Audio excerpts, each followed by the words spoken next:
What was it like when Alexander wept, seeing he had no more worlds to conquer? What went on in the Duke of Wellington's tent as he ordered the final charge which stopped Napoleon? Was Cleopatra really as attractive as they say that day she met Julius Caesar? Of course, we can read all about these historical events on the pages of many books or see their reenactments through film, but we can't actually experience them firsthand. We can't see and hear the vivid details for ourselves without the fog of historical translation. Or can we? Deep within the hidden halls and chambers of the Vatican, some believe there lies a device that allows exactly that, a way to view the past firsthand. Just a conspiracy theory? Perhaps. Yet modern science is beginning to explore unconventional ways the past can be recorded and viewed, moving beyond the confines of time and space as they do. And what they are finding is astonishing. Could the ability to view the past for ourselves be a technological possibility sometime in the near future? Or perhaps it is already a possibility, one known about not only by the Vatican, but by some of the greatest thinkers of our time. We saw everything: the agony in the garden, the betrayal of Judas, the trial, crucifixion. These were the shocking words of Father Pellegrino Ernetti, as recounted in the 2000 book Le Nouveau Mystère du Vatican, The Vatican's New Mystery, written by Ernetti's friend and colleague, Father Francois Brunet. It was the early 1960s, and the two men were sailing along the Grand Canal in Venice, Italy, discussing various biblical interpretations, when abruptly Ernetti proclaimed that interpretations were unnecessary, since it was possible to see for oneself what had actually happened. But how? Brunet asked, skeptical. Ernetti explained that deep within the Vatican was a device that allowed its user to see and hear events from the past. Not a time machine that sent a person back in time, but rather a sort of time viewer, which brought the past into the present, a device which could tune into specific events of the past and display them on a screen, like some sort of time-traveling television. It was called the Chronovisor, Ernetti declared, and with it he had seen not only the last days of the life of Jesus, the agony, the betrayal, the trial, crucifixion, but the destruction of Sodom and Gomorrah, the creation of the Ten Commandments, and other biblical moments, as well as notable historical events, like a speech by famed Roman senator Marcus Tullius Cicero, a performance of the lost tragedy, the Estes, and even events from the life of Napoleon. It must be said, Pellegrino Ernetti was not an eccentric man by nature. He was a Benedictine monk, a scientist and author, a musicologist, and the chair of pre-polyphony at the prestigious Benedetto Marcello Conservatory of Music in Venice. In other words, he was not the type of man prone to telling fantastical stories. Brune knew this, and thus he immediately began to question Ernetti about the mysterious Chronovisor. Ernetti revealed that the idea had come to him many years earlier while working on a project with his colleague, Father Agostino Gemelli, at the Catholic University of Milan. While attempting to filter harmonics out of old Georgian chants, they had seemingly heard the voice of Gemelli's dead father speaking through the recorder.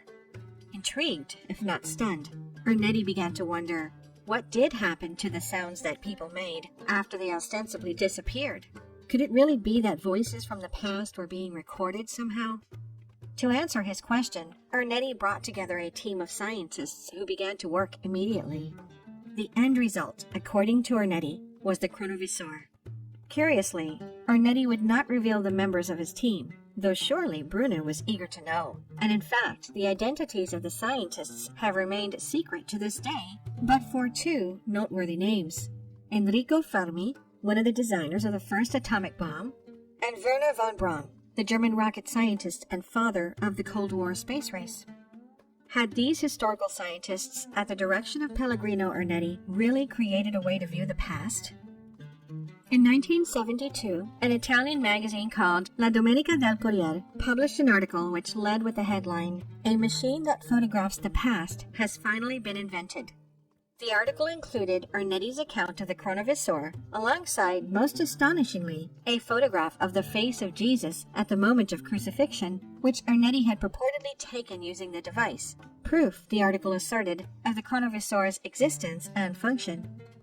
Despite the incredible nature of Ernetti's proclamations, in the years that followed, the story mostly faded from view, never confirmed, but, equally, never fully invalidated.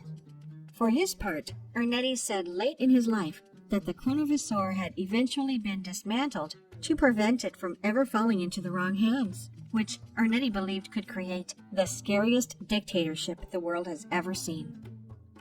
There are those, however, who believe that somewhere deep inside the Vatican, the Chronovisor remains to this day hidden, intact, functional. Could the Chronovisor really still exist? Has it ever existed? Or is it all just a hoax?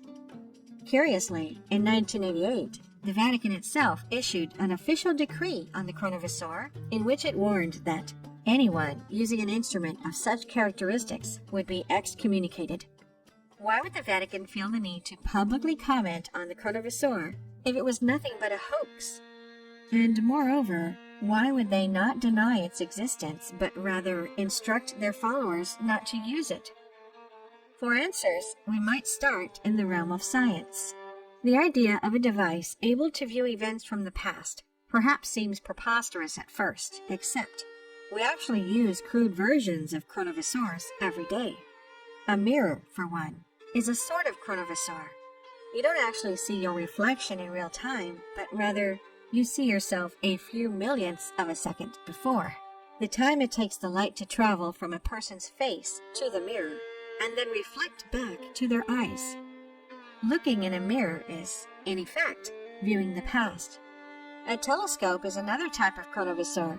The distant galaxies a telescope views are not being viewed as they are now, but millions or billions of years ago when the light left them.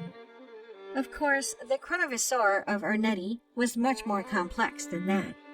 While the effects of a mirror or telescope are based on distance, Ernetti's Chronovisor could tune to specific times and places in the past as easily as one could change the channel on their television. To conceptualize this, perhaps what is needed is a re-examination of what is meant by time and space. Ernetti explained that his Chronovisor worked by detecting images and sounds that had been created, which were floating in space. This assertion is based on the principle that every light particle has its own unique time step, which exists externally.